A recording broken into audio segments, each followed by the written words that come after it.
اسلام ہے خطرے میں، دنیا کو یہ دھوکہ ہے، اسلام تو خطروں کی آغوش میں پلتا ہے، اسلام ہے خطرے میں، دنیا کو یہ دھوکہ ہے، اسلام تو خطروں کی آغوش میں پلتا ہے، اور باطل کی ہوا پا کر بڑھ جاتی ہے لو اس کی، یہ ایسا دیا ہے جو طوفان میں جلتا ہے۔ در ہند دارالعلوم دیوبند جو کم و بیش 18,000 مدارس کی ماں، ام المدارس دارالعلوم دیوبند ایک ایسا ادارہ جو عالمی شناخت رکھتا ہے، اور پوری دنیا کے اندر جس کے ترجمان موجود ہیں، پوری زندگی کے اندر اپنی زندگی کو بدل دینے والے لوگ جس ادارے سے وابستہ ہیں، آئیے اس ادارے کی استاد حدیث حضرت مولانا مفتی عادل صاحب دامت برکاتہم العالیہ ہمارے اسٹیج پر تشریف فرما ہے۔ سرزمین رائے پور میں، سرزمین سیتا پور پر آپ کا خیر مقدم کرتا ہوں، استقبال کرتا ہوں۔ صداقت کے محبت کے پیمبر ہی رہیں گے ہم، صداقت کے محبت کے پیمبر ہی رہیں گے ہم، قیامت تک مقدر کے سکندر ہی رہیں گے ہم۔ یہ دنیا لاکھ کر لے کوششیں ہم کو بجھانے کی، منور تھے، منور ہیں، منور ہی رہیں گے ہم۔ اس وقت گزارش کر رہا ہوں، ملتمس ہوں حضرت مولانا مفتی عادل صاحب استاد حدیث دارالعلوم دیوبند اس وقت آپ تشریف لائیں اور اپنے ناصحانہ کلمات اور کلمات عالیہ سے ہم تمام علماء کرام کو، حفاظ اعظام کرو اور پردہ نشین خواتین اسلام کو مستفیض فرمائیں۔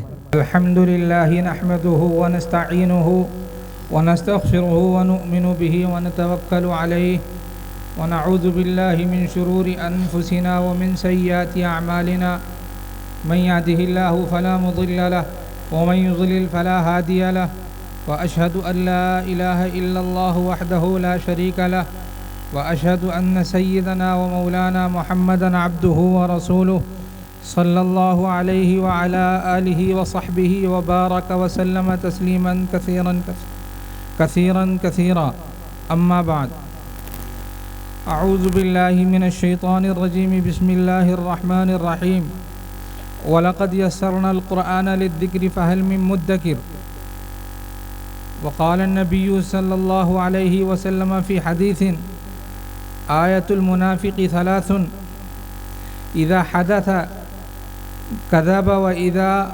وعد أخلف وإذا اؤتمن خان أو كما قال صلى الله عليه وسلم۔ میرے محترم بزرگوں اور دوستوں، اسٹیج پر تشریف فرما علماء کرام، اناؤنسر صاحب نے محبت میں مجھے دارالعلوم کا استاد حدیث کہہ دیا۔ بندہ ابھی چھوٹا خادم ہے دارالعلوم کا، بھی ہمارے اساتذہ وہاں موجود ہیں۔ بہرحال یہ اللہ کا احسان ہے کہ اللہ تعالیٰ نے وہاں کی خدمت کے لیے قبول فرمایا ہے، اور یہی بہت بڑا ایک احسان ہے کہ وہاں کے اکابر کی جوتیاں اٹھا لیں اور اسی کی صدقے میں مغفرت ہو جائے۔ چونکہ میری گاڑی بھی ہے، مجھے ابھی فوراً نکلنا ہے، اس سے پہنچ چکے ہیں۔ اچھا، تو یہاں سے لمبا سفر بھی ہے، اس لیے میں بہت مختصر سی بات عرض کرنا چاہتا ہوں۔ سب سے پہلے تو مجھے اس بات کی خوشی ہے کہ اس دور دراز علاقے میں ایک مدرسہ قائم ہے جہاں سے ماشاءاللہ 18 حفاظ فارغ ہو رہے ہیں۔ جن حضرات کی یہ محنت ہے اللہ تعالیٰ ان کو قبول فرمائے، اور ان بچوں کو بھی اللہ تعالیٰ قبول فرمائے، اور جن لوگوں نے اس ادارے کے تعاون میں کوشش کی ہے اللہ تعالیٰ ان کی کوششوں کو قبول فرمائے۔ اور یہ بات یاد رکھ لیجئے کہ ہم جہاں آباد ہیں دنیا کے جس خطے میں، اس خطے میں ہمارے لیے اپنے دین کی حفاظت کا ذمہ خود ہمارے اوپر ہی ہے۔ کوئی گورنمنٹ آپ کے دین کی حفاظت نہیں کرے گی، کوئی سرکار آپ کے دین کی حفاظت نہیں کرے گی، ساری حفاظتیں آپ کو خود کرنی ہیں، الف سے لے کے یا تک۔ قرآن پڑھنا، پڑھانا، سمجھنا، سمجھانا، مسجدوں میں لوگوں کو لانا، مسجدوں کو آباد کرنا، جماعتوں میں لے جانا، لوگوں کو بیانات میں لانا، بیانات سنوانا، مستورات کو تعلیم دینا، لوگوں کو تعلیم دینا، جتنے کام ہیں معاملات کے اندر سچائی کرنا، سارے کام خود ہمیں کرنے ہوں گے۔ اور جس ملک میں ہم ہیں اگر یہ کام ہم دیانتداری سے کرتے ہیں تو ان ملکوں کے مقابلے میں جہاں مسلمان آباد ہیں انشاءاللہ ہمارا اجر زیادہ ہوگا، اس لیے کہ ہماری مشقت زیادہ ہے، ہماری قربانیاں زیادہ ہیں۔ ہماری جدوجہد زیادہ ہے، اور آج کل تو دن بدن آزمائشیں بڑھتی جا رہی ہیں۔ ایسی آزمائشوں میں آپ حضرات کا یہاں اکٹھا ہونا، اللہ کے نام پر، قرآن کے نام پر اکٹھا ہونا، یہ بڑی مبارکباد کی چیز ہے۔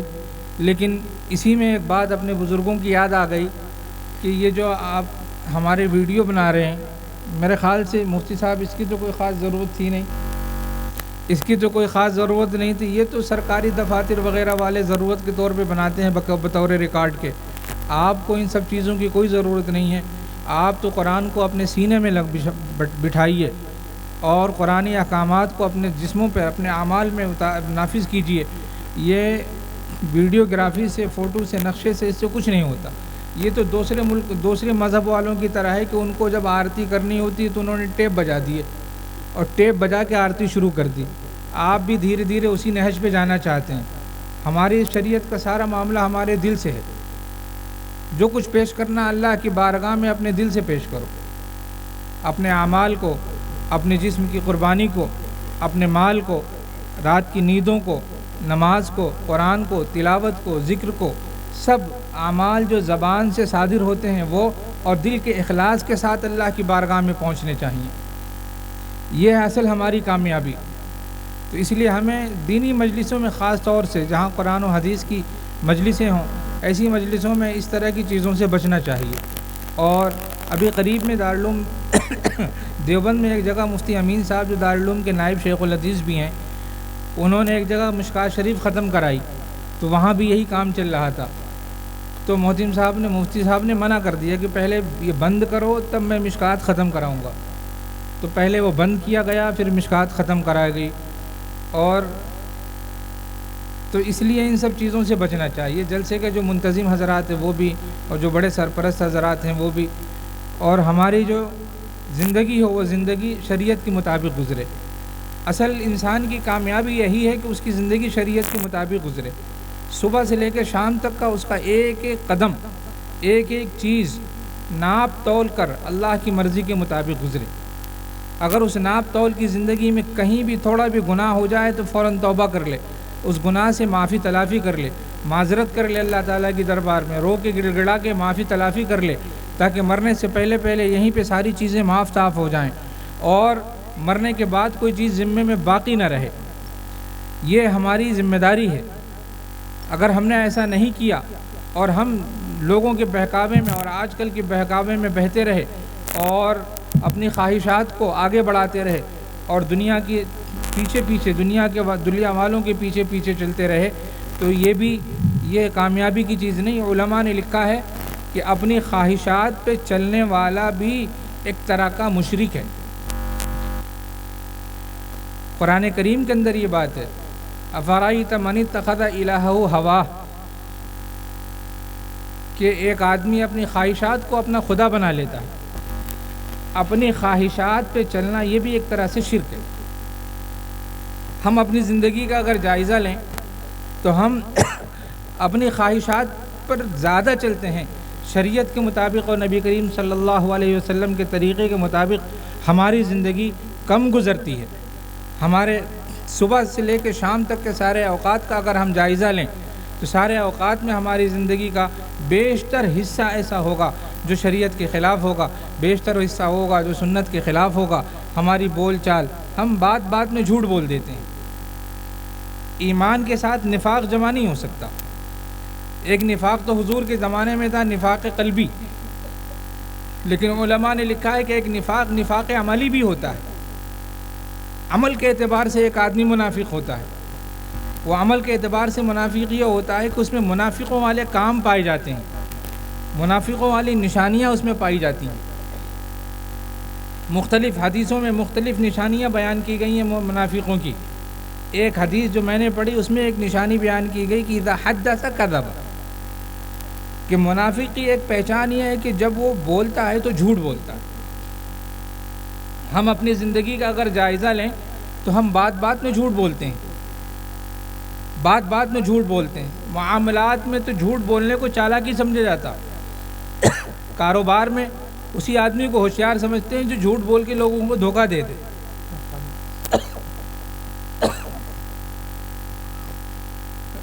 کاروبار میں تو اسی آدمی کو کامیاب سمجھا جاتا ہے جو جھوٹ بول کے لوگوں کو دھوکہ دے دے.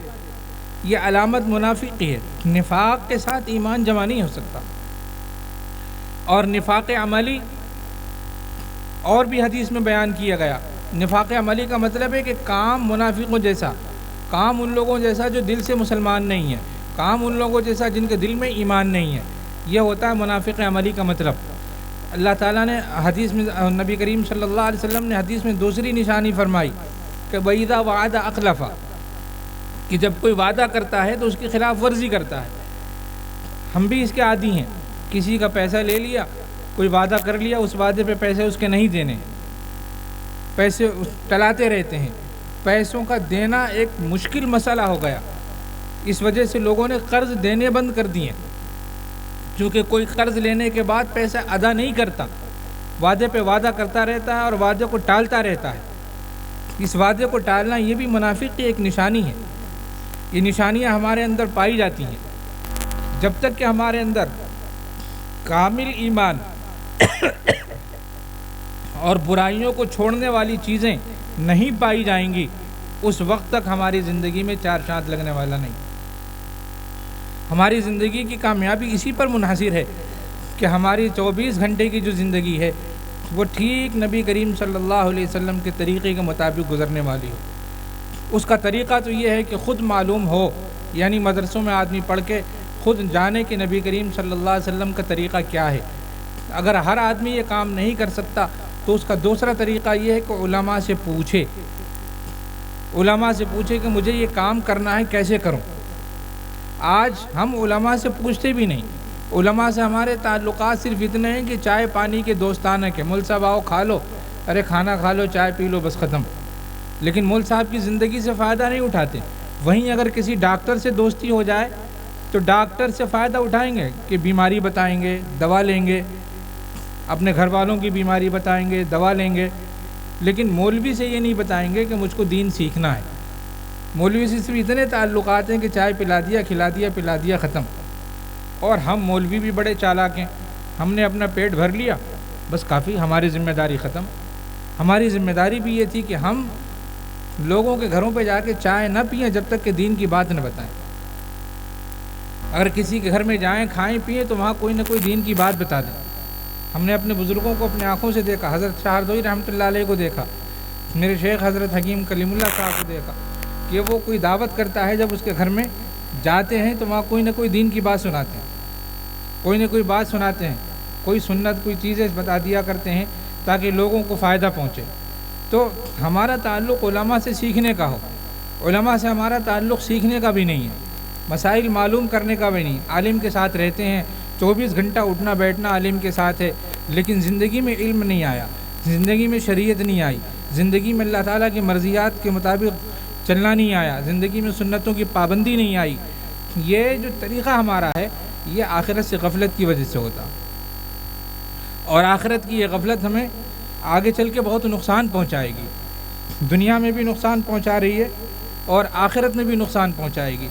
دنیا میں نقصان اس کا یہ ہوگا کہ ہمارے اوپر آزمائشیں بڑھ جائیں گی، مصیبتیں بڑھ جائیں گی، ہمارے اوپر سختیاں بڑھ جائیں گی. آج دن بدن ہمارے اوپر سختیاں بڑھ رہی ہیں، مشکلات بڑھ رہی ہیں، آزمائشیں بڑھ رہی ہیں، ہر طرف سے، حکومت کی طرف سے، افراد کی طرف سے، لوگوں کی طرف سے. ہمارا مسلمان ہونا لوگوں کو بھاری پڑنے لگا ہے. اس کی وجہ صرف یہی ہے کہ خود ہم کو اپنا مسلمان ہونا بھاری پڑنے لگا ہے. ہم اپنی مسلمانی کو پر فخر محسوس نہیں کرتے اور ہم اپنے اسلام کو زندہ کرنے کی کوشش نہیں کرتے.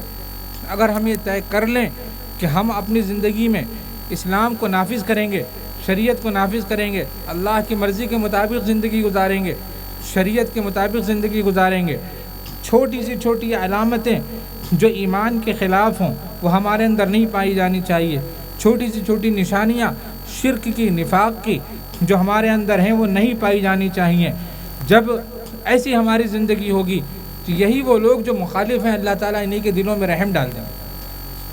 ساری چیزیں تو اللہ تعالیٰ کے قبضے میں ہیں. حدیث میں ہے کہ لوگوں کے دل اللہ تعالیٰ کے انگلیوں کے درمیان ہیں، ایسے ایسے ادھر سے ادھر پھیرتے رہتے ہیں. جب چاہتے ہیں محبت برپا فرما دیتے ہیں اور جب چاہتے ہیں آپس میں مخالفت پیدا فرما دیتے ہیں. یہ اللہ کے قبضے کے اندر ہے، لیکن انسان کے اعمال کا دخل ہوتا ہے، ہر چیز پہ انسانوں کے اعمال کا دخل، اور انسانوں میں خاص طور سے مسلمان، کہ مسلمان کے اعمال کا دخل ہوتا ہے۔ مسلمان ہی اللہ تعالیٰ کی نگاہ میں اس روئے زمین پہ خدا تعالیٰ کا بندہ ہے، خدا تعالیٰ کی کامل مخلوق ہے، خدا کے اشرف المخلوق ہے۔ مسلمان ہی کے کرم سے یہ دنیا چل رہی ہے۔ مسلمان اگر نیک ہوگا تو دنیا میں نیکی پھیلے گی، مسلمان اگر برا ہوگا تو دنیا میں برائی پھیلے گی۔ مسلمانوں کے علاوہ دنیا ساری کی ساری بری ہو جائے کوئی فرق نہیں پڑے گا، اگر مسلمان نیک رہا تو ساری دنیا کے اندر نیکی رہے گی، اور اگر مسلمان برا ہو گیا تو دنیا میں برائی پھیلنے لگے گی۔ اس لیے ہمیں اپنی زندگی کا جائزہ لینا ضروری ہے۔ اتنا بڑا جو مجمع بیٹھا ہوا ہے، ظاہر بات ہے اس خوشی میں آیا ہے کہ ان بچوں کے سروں پہ دستار باندھی جائے گی جن کے سینوں میں قرآن محفوظ ہوا ہے، اس کو دیکھیں گے لیکن اس قرآن سے کچھ سیکھ کے بھی جانا ہے۔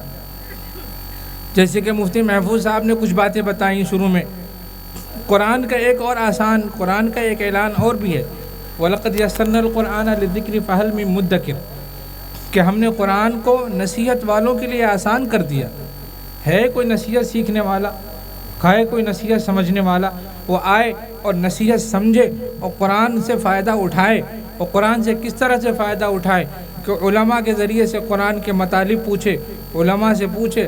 علماء جو قرآن کی تفسیر مسجدوں میں کرتے ہیں، اس قرآن کی تفسیر کی مجلسوں میں بیٹھے، علماء جو بیانات کرتے ہیں اور جس میں قرآن و حدیث کی تفسیر کی جاتی ہے، تشریح کی جاتی ہے، لوگوں کو ہدایت کا پیغام دیا جاتا ہے، ان پیغامات کو سنیں، ان پیغامات کو اپنی زندگی میں نافذ کرنے کی کوشش کریں۔ یہ ہے فہل میں مدکر، کہ کوئی نصیحت حاصل کرنے والا ہے، اور اگر کوئی نصیحت حاصل کرنے والا نہیں ہوگا تو یہ قرآن آسان ہونے کے باوجود بھی اس سے لوگ فائدہ نہیں اٹھا پائیں گے۔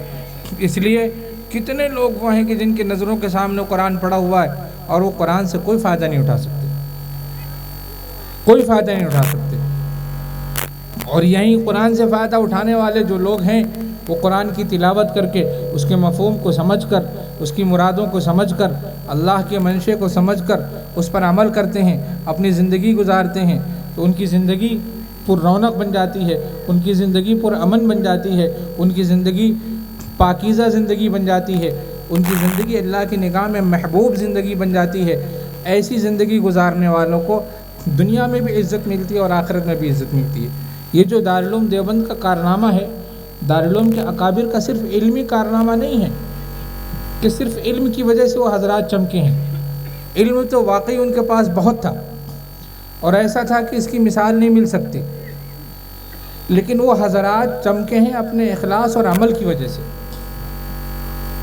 اور اخلاص و عمل میں وہ حضرات اس مقام کو پہنچے ہوئے تھے کہ ان کو دیکھ کر صحابہ کی یاد آ جاتی تھی۔ اس مقام کو پہنچے ہوئے تھے، زندگی پر کوئی کام خلاف شریعت نہیں ہو سکتا تھا، زندگی پر کوئی کام اللہ تعالیٰ کی مرضی کے خلاف نہیں ہو سکتا تھا۔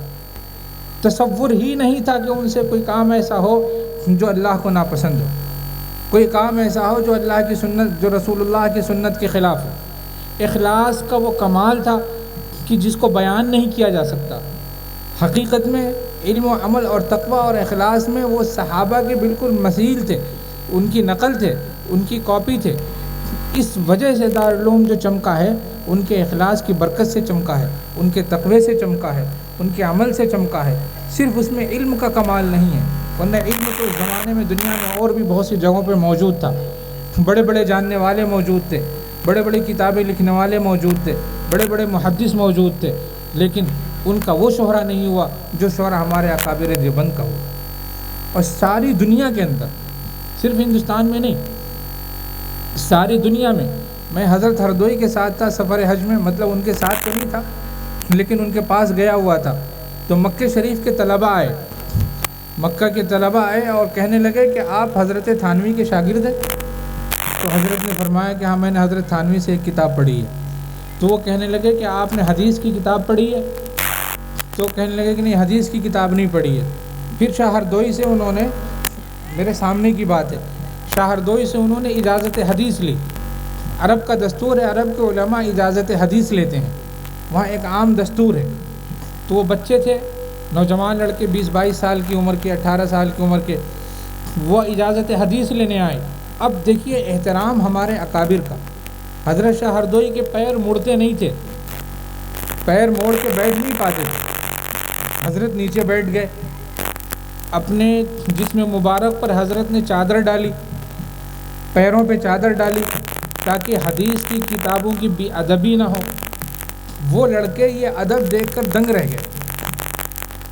مشہور یہ ہے کہ ان علاقوں میں سلفیت کا دورہ ہے جہاں پہ ادب اور احترام نہیں جانتے، لیکن اسی مجلس میں ان لڑکوں پہ اس ادب کا اثر کیا ہوا وہ میں سناتا ہوں. حدیث پڑھی انہوں نے، حضرت نے حدیث کی اجازت دے دی. حدیث کی جب اجازت دے دی تو حضرت نے ان بچوں کو ایک ایک سیب دیا، ایک ایک سیب بانٹا ان بچوں کو حضرت نے. تو اب وہ بچے جو سلفی المزاج ہیں، جن کے ہاں بزرگوں کا احترام نام کی کوئی چیز نہیں ہے، وہ بچے حضرت سے کہہ رہے ہیں کہ حضرت تھوڑا سا کھا کے ہم کو دیجیے اپنا تبرک. یہ میرے سامنے کی بات ہے کہ آپ اپنا تبرک تھوڑا سا مجھے کھا کے دیجیے. یہ تھے ہمارے اکابر. علم، تقویٰ، صلاح، پرہیزگاری. 1 منٹ میں وہ علاقہ جہاں پہ اکابر دیوبند کی کوئی خاص عزت نہیں ہے، اس علاقے کے لڑکے اسی مجلس میں بیٹھے بیٹھے اس قدر گرویدہ ہو جاتے ہیں کہ وہ یہ کہتے ہیں کہ آپ ہمیں کھا کے لڈو دیں. اب ادھر دیکھیے وہ سیب دیں. حضرت نے کیا جواب دیا؟ کمال ہے ہمارے اکابر کا جواب. حضرت نے فرمایا کہ جو یہ سمجھتا ہے کہ اس کا تبرک بٹ رہا ہے وہ برباد ہو گیا. یہ جملہ بہت قابل توجہ ہے علماء کے لیے کہ جو یہ سمجھتا ہے کہ اس کا تبرک بٹ رہا ہے وہ برباد ہو گیا. حضرت نے ان بچوں کو سیب کھا کے نہیں دیا، ویسے ہی تقسیم کر دیا. تو میں تو آپ کو صرف یہ بات بتانا چاہ رہا تھا کہ دارالعلوم دیوبند کا جو شہرت ہے، دارالعلوم دیوبند کا جو مقام ہے، وہ صرف علم کی وجہ سے نہیں ہے، علم سے زیادہ اخلاص اور تقوی کی وجہ سے. تقوی کی وجہ سے آج ہم علماء کے اندر بھی تقوی کم ہوتا جا رہا ہے، اور جب ہمارے اندر کم ہوگا تو عوام میں بدرجہ اولیٰ کم ہوگا.